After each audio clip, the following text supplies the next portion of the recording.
Greetings, programs. Welcome to another build video brought to you by Captain Bulldozer Man. Today is kind of cool. I have my Lucky Prime here. I'm going to be showing off my Bo Prime. A member of the YouTube channel commented in my last video and said, hey, you know, I want to see what your Bo Prime can do because I noticed that I had one. And I figured that's appropriate since the unvaulting has happened. So let's go ahead and dive in here and take a look. One thing about the bow is it is primarily an impact weapon. Let's go ahead and take a look at the stats. So we have the bow here.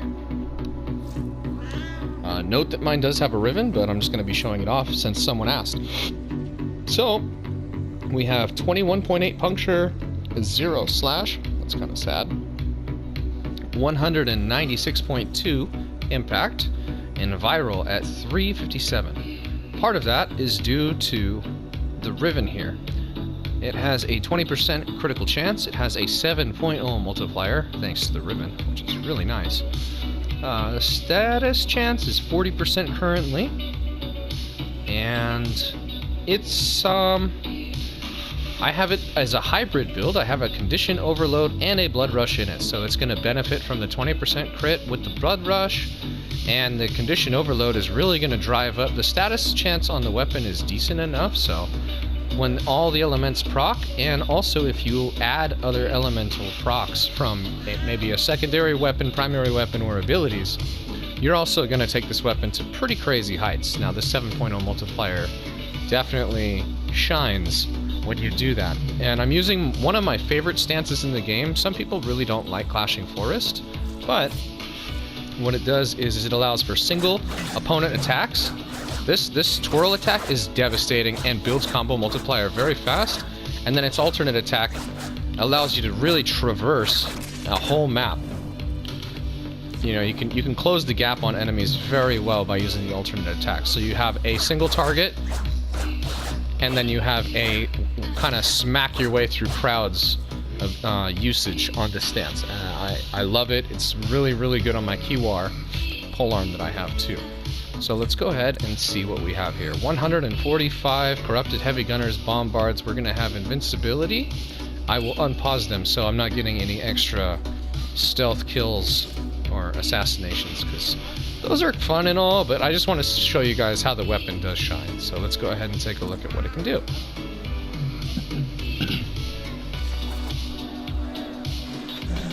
I do have invincibility on for the test, so we can see what the weapon is.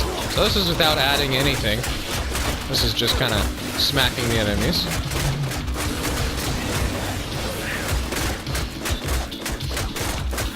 Seeing the combo multiplier builds up, it just does some serious work, which is nice. And this is an impact weapon, I mean, no slash involved.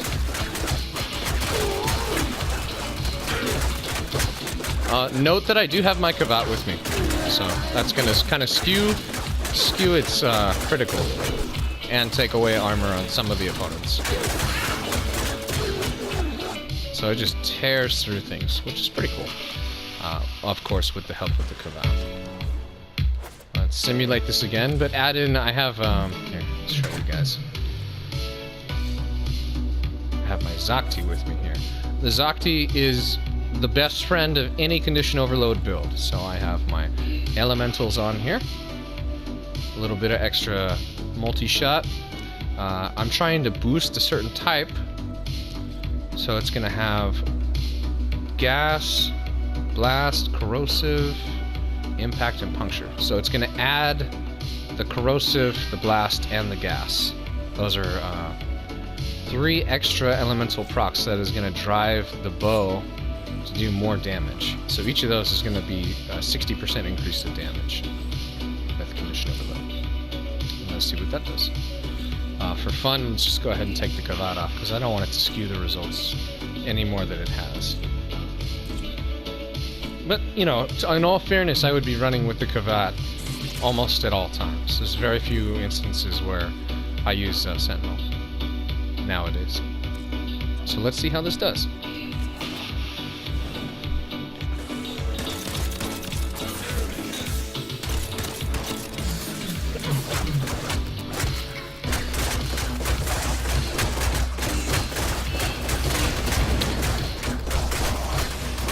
So without the critical boost, there is a significant notice in, if you had the VAT going, these guys would just be melting right now.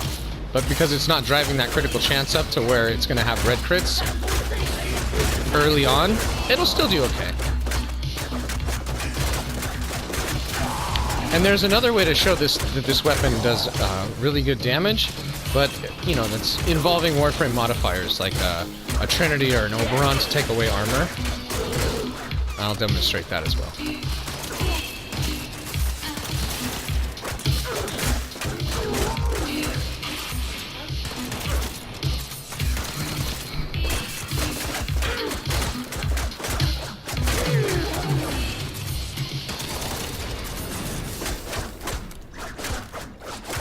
Oh yeah, I'm missing all those.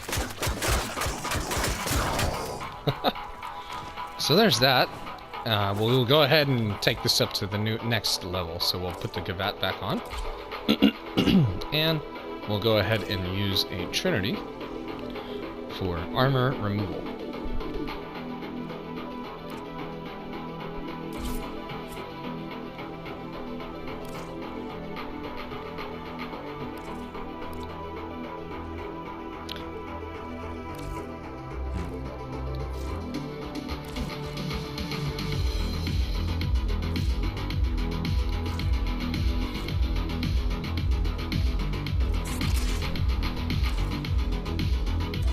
See what happens now.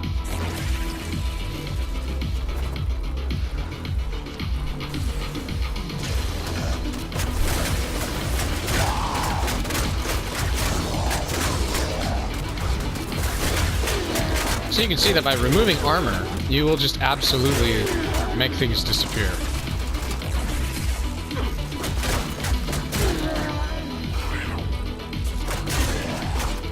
There you have it. My build with my Bo Prime, a Trinity, and my Gavat buff. Now, that's a lot of modifiers to make the bow great. You can make a lot of weapons really shine when you remove armor, but this is how I would normally be using the bow, to hit multiple enemies, get a combo multiplier up, and smack through crowds. Personally, I love the skin here on the bow. It looks really, really cool. I dig it. I like staffs. There's people who love swords, people who love battle axes, hammers. I'm a little more of the staff type of a weapon person, so I decided to really make the Riven go as high as I could. And yeah, that is my Bo Prime. I hope you all have enjoyed this video. Cinco de Mayo was yesterday, so happy 5th of May.